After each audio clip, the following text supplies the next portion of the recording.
Telangana model అని దేశమంతా చెప్పుకునేలా పాలన ఉంటుందన్నారు సీఎం రేవంత్ రెడ్డి.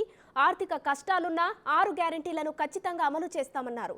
పేదలకు ఇంటి ఖర్చు భారం కాకూడదనే 500కే గ్యాస్ సిలిండర్, 200 యూనిట్ల కరెంటు ఉచితంగా ఇస్తున్నట్టు చెప్పారు. ఎన్నికల కోడ్ కారణంగా మహాలక్ష్మి, గృహజ్యోతి పథకాలను సచివాలయంలో ప్రారంభించారు.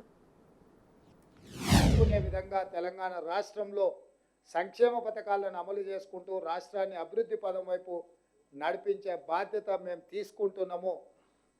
ఈ కార్యక్రమంలో మీడియా మిత్రులను కూడా కలిసి రావాల్సిందిగా, సహకరించాల్సిందిగా ఈ సందర్భంగా మీకు అందరికీ నేను విజ్ఞప్తి చేస్తున్నా.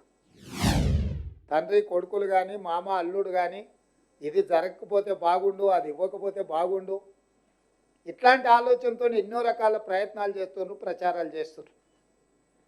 ప్రజలు ఎవ్వరు కూడా వాళ్ళని నమ్మడం లేదు, విశ్వసించడం లేదు. అందుకే ఈరోజు వాళ్ళు రకరకాల తప్పుడు ప్రచారాలు చేసే ప్రయత్నం చేస్తున్నారు.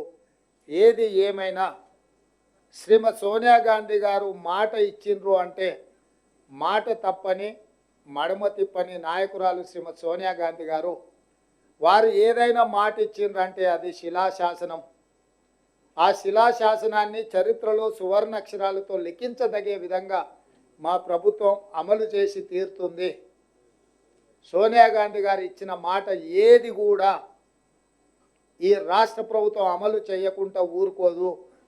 తప్పకుండా శ్రీమతి సోనియా గాంధీ గారి మాట నిలబెట్టి వారి గౌరవం పెంచే విధంగా ఒక గొప్ప పథకాన్ని ఆ రోజు యూపీఏ ప్రభుత్వం తీసుకొచ్చింది.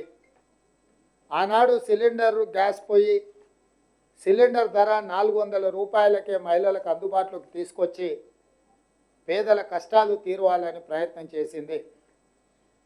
కాంగ్రెస్ పార్టీ తర్వాత అధికారంలోకి వచ్చిన భారతీయ జనతా పార్టీ, నరేంద్ర మోడీ గారు దాదాపుగా సిలిండర్ ధరను 1200 రూపాయలకు తీసుకెళ్లడం జరిగింది. ఆ ధరను తగ్గించాలన్న ఆలోచన రాష్ట్ర ప్రభుత్వం చంద్రశేఖరరావు గారు ఏ రోజు ఆలోచన చేయలే.